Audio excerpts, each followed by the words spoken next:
शं वरुणः शन्नो भवत्वर्यमा शन्न इन्द्रो बृहस्पतिः शन्नो विष्णुरुक्रमः ॐ शान्ति शान्ति शान्तिः।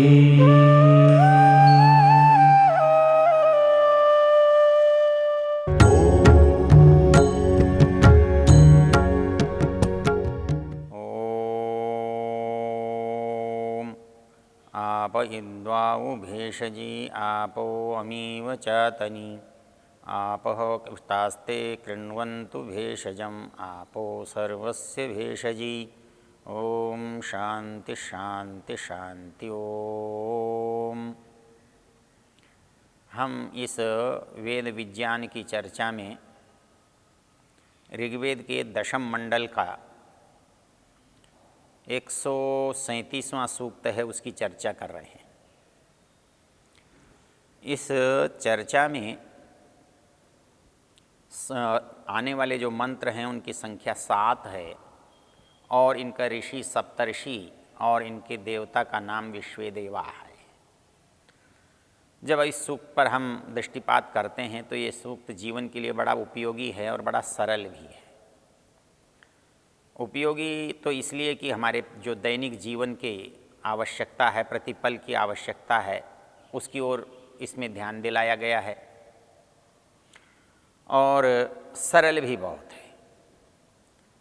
हमने देखा था कि पहले इस सूक्त के प्रारंभ में ये बताया गया कि हम किस तरह से निर्बल होते हैं। हम 2 तरह से अस्वस्थ होते हैं। हम 2 तरह से अस्वस्थ होते हैं, एक शरीर से और दूसरे मन से। और हमारे यहाँ चिकित्सा में 2 विचित्र बातें देखने में आती हैं। शरीर में जब कोई विकार होता है तो वो बाहर निकलना चाहता है, और मन के अंदर भी कोई विकार होता है तो वो प्रकट होना चाहता है। किंतु शास्त्रकार ये कहते हैं कि शरीर का तो विकार है, उसको तो प्रकाशित हो जाने देना चाहिए, बाहर निकल जाने देना चाहिए। लेकिन जो मानसिक बातें हैं उनको नियंत्रित करना चाहिए, वश में करना चाहिए, उनको रोक लेना चाहिए। क्योंकि मन के द्वारा निकली हुई बातें हमें नुकसान करती हैं और शरीर में रुकी हुई बातें नुकसान करती हैं। इसके लिए चरक ने पूरा एक नवेगान धारणी अध्याय लिखा है। अर्थात हमारे शरीर के अंदर जो कुछ हम डालते हैं भोजन के रूप में, जल के रूप में, वायु के रूप में, सब पदार्थों के रूप में, वो हमारे अंदर काम में आने के बाद व्यर्थ हो जाता है। उसका बहुत सारा अंश मल बन जाता है, बेकार हो जाता है। तो वो जो बेकार है उसको तुरंत बाहर निकलना चाहिए। इसके लिए शरीर के अंदर जो क्रिया होती है उसको वेग कहते हैं, जिसके अंदर जोर से बाहर फेंकने की, धक्का देने की क्रिया होती है।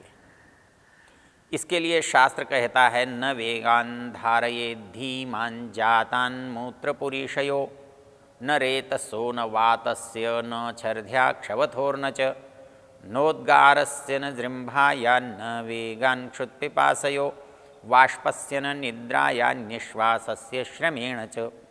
कहता है कि ये जो 18 वेग हैं ये शरीर के हैं, इनको मनुष्य को कभी भी रोकना नहीं चाहिए। ये जितनी देर और जितनी बार आप रोकेंगे तो इनका शरीर में सदुपयोग तो नहीं होगा, दुरुपयोग होगा। भोजन आपने कर लिया, उसका उपयोग हो गया, उपयोग होने के बाद यदि उसके अंदर कुछ बचा नहीं है तो उसका रुका रहना शरीर के लिए हानिकारक है। इसलिए कहा न वेगान धारयेत। लेकिन जब मन की स्थिति आती है, इमास्तु धारयेद वेगान हितार्थी प्रेत्य चेह च साहसानाम अशस्तानाम मनोवाक्काय कर्मणाम स्त्रीभोग हिंसाद्यास्तस्या वेगान विधारयेत।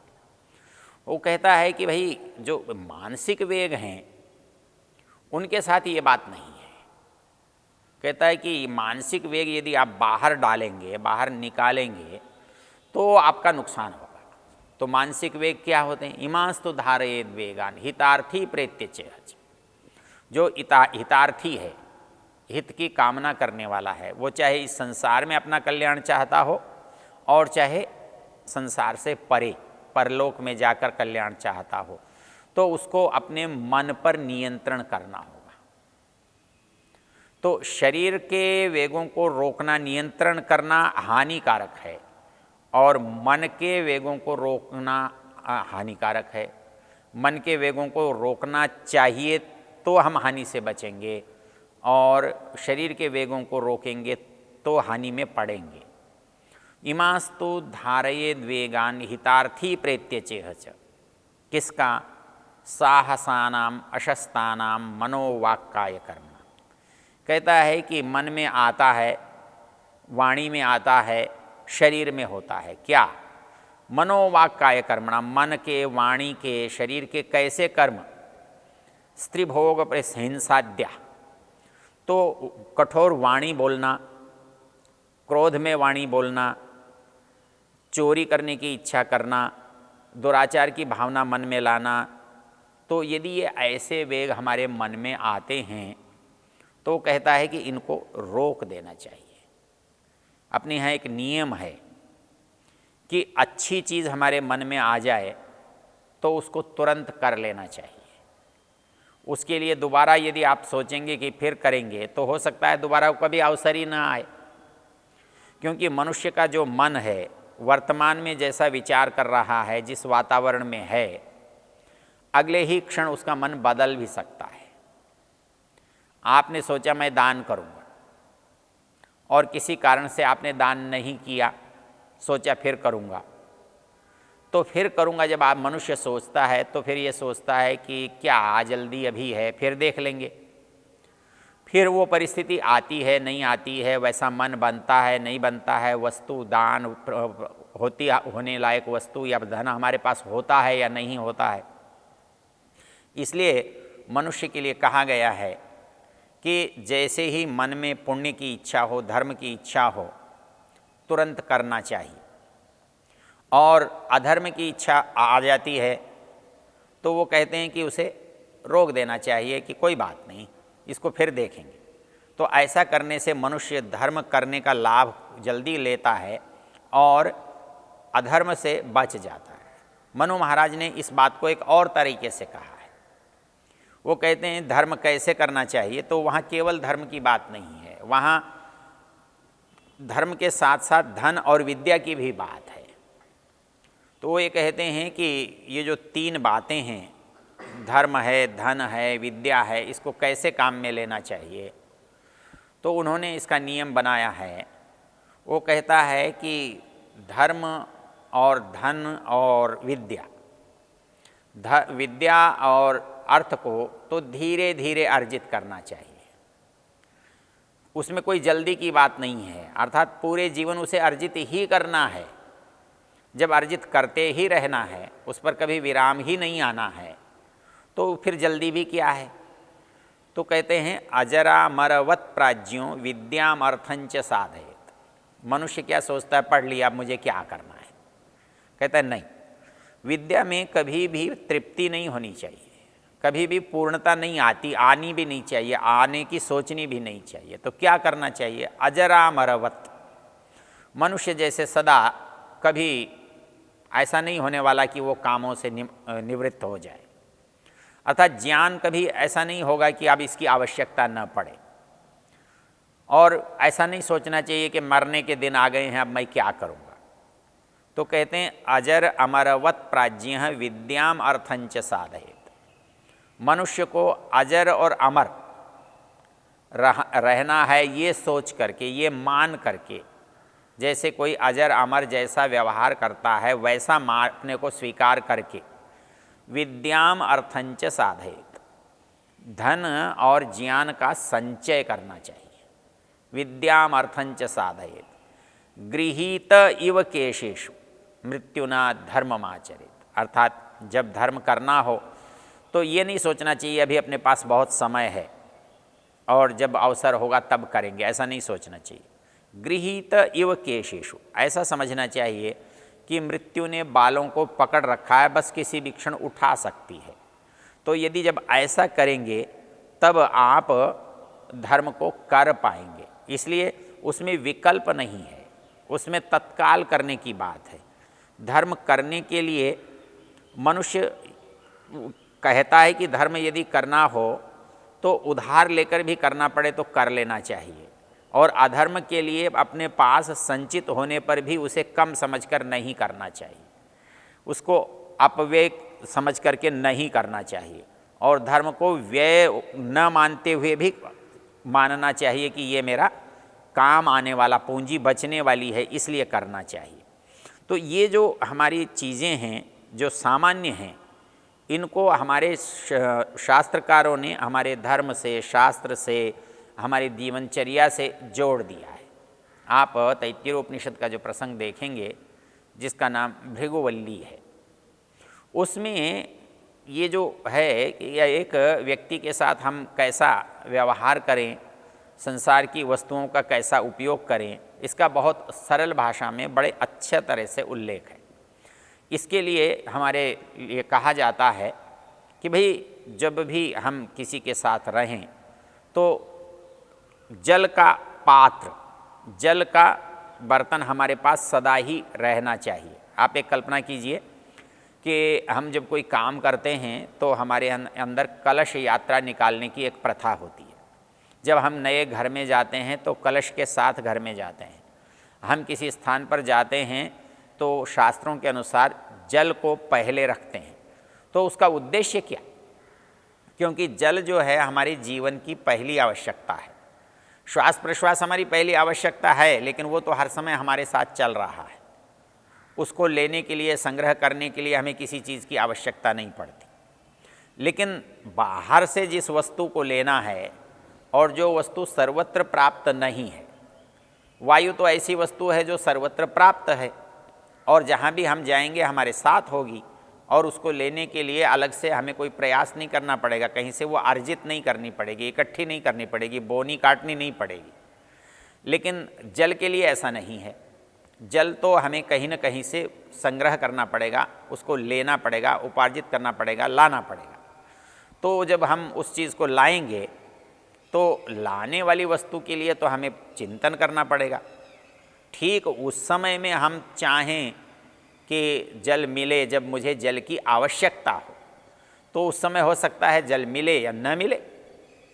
तो इसलिए बुद्धिमान व्यक्ति वो होते हैं जो जैसे यात्रा में जाते हैं तो एक माँ उन सब चीज़ों का संग्रह करके चलती है जो साथ में बच्चे के लिए आवश्यक है। उनमें पानी है, दूध है और जो कुछ है। तो वैसे ही हमारे यहाँ नियम है कि जल का विधान सर्वत्र है। हम जल के द्वारा सब काम को प्रारंभ करते हैं। प्रारंभ करने के लिए जल क्यों रखते हैं, उसका सबसे बड़ा कारण ये। संस्कृत में एक बड़ी सुंदर पंक्ति है, संदीप्ते भवने तु कूप खननम प्रत्युद्यम कीदृश। लोग कहते हैं जी पानी का घड़ा क्यों रखते हैं? पानी का घड़ा अर्थात थोड़ा पानी रखने से कहीं काम अधिक आ गया तो थोड़े पानी से काम कैसे चल सकता है। इसलिए पानी की प्रचुर मात्रा रखने के लिए हम यज्ञ के समय में कलश रखते हैं, पूजा के समय में कलश रखते हैं, और सामान्य परिस्थिति में हमको रखना ही रखना है। तो धर्म के माध्यम से जब कोई चीज़ हम करते हैं तो उसका उद्देश्य केवल धर्म करना नहीं होता है। हमारा मूल उद्देश्य होता है कि उसको अपने जीवन में अवसर पर स्थापित कर देना। तो इस अवसर को स्थापित करने के लिए हम उसको धार्मिक परिवेश में घटित कर लेते हैं, उसको धार्मिक परिवेश में जुड़ लेते हैं। इसके लिए मंत्र का जो अंतिम भाग है वो ये कह रहा है, आप इद्वाऊ भेषजी आपो अमी वचातनी आप सर्वस्य भेषजी तास्ते कृण्वन्तु भेषजम। कहता है वो जो जल है ना तो आपके लिए कल्याणकारी होवें। जब हम कहते हैं कल्याणकारी होवें तो अपने आप थोड़े ही जल कल्याणकारी हो जाएंगे।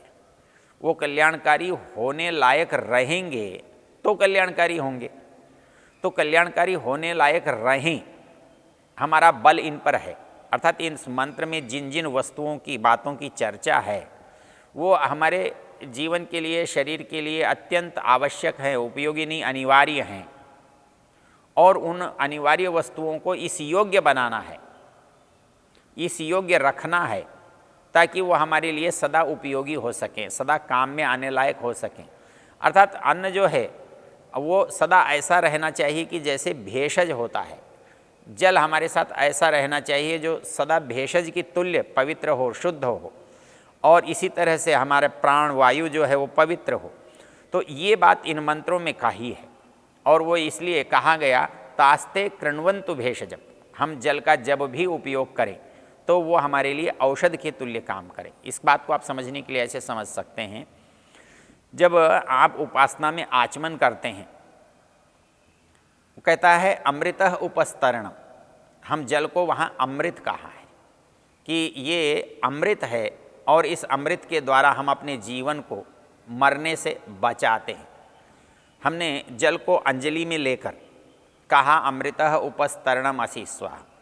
इसका जो आध्यात्मिक अर्थ है वो परमेश्वर परक होता है, लेकिन जो इसका भौतिक अर्थ है, अर्थात जल जो है वो क्या है, अमृत है।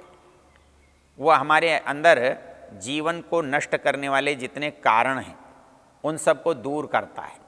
तो अमृतः उपस्तरणमसि स्वाहा, ये जल को मैं अपने अंजलि में इसलिए धारण कर रहा हूँ ताकि मैं अपने जीवन को क्षय होने से, समाप्त होने से बचा सकूँ। तो ये उपासना मुझे जल के साथ जोड़ रही है, अर्थात मेरे अंदर जो जीवन है वो जलीय तत्व के द्वारा ही बना रह सकता है।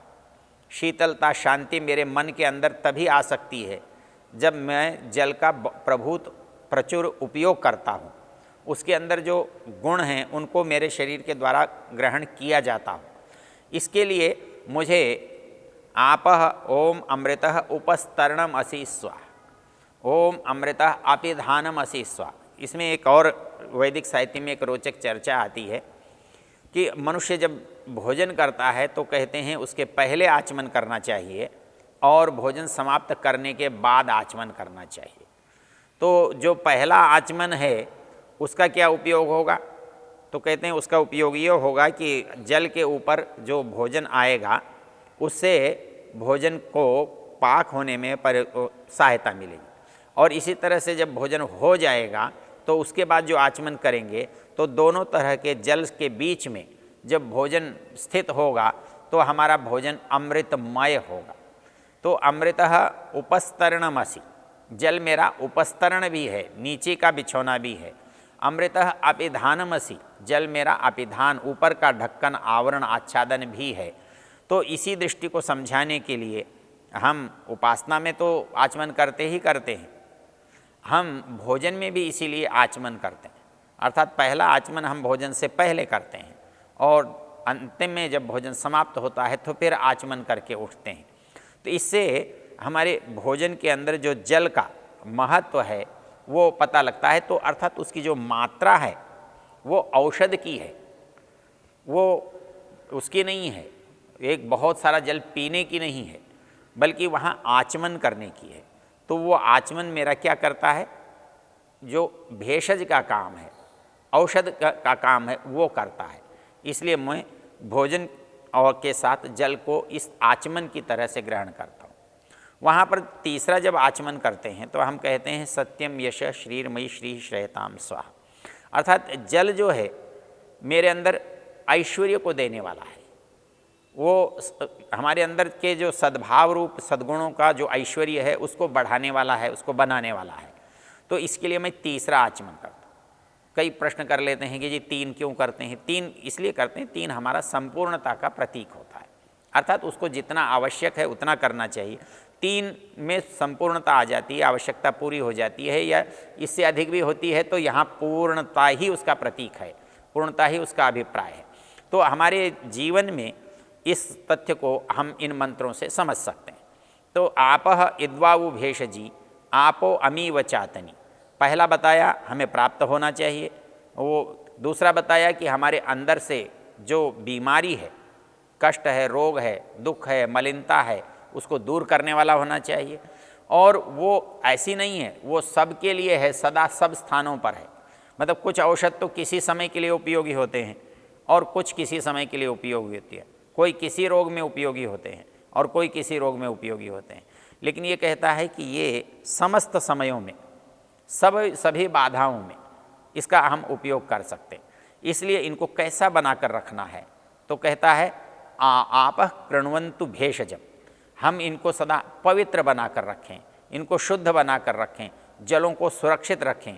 इसलिए आप कृण्वन्तु भेषजम, इससे उसके महत्व को समझाया।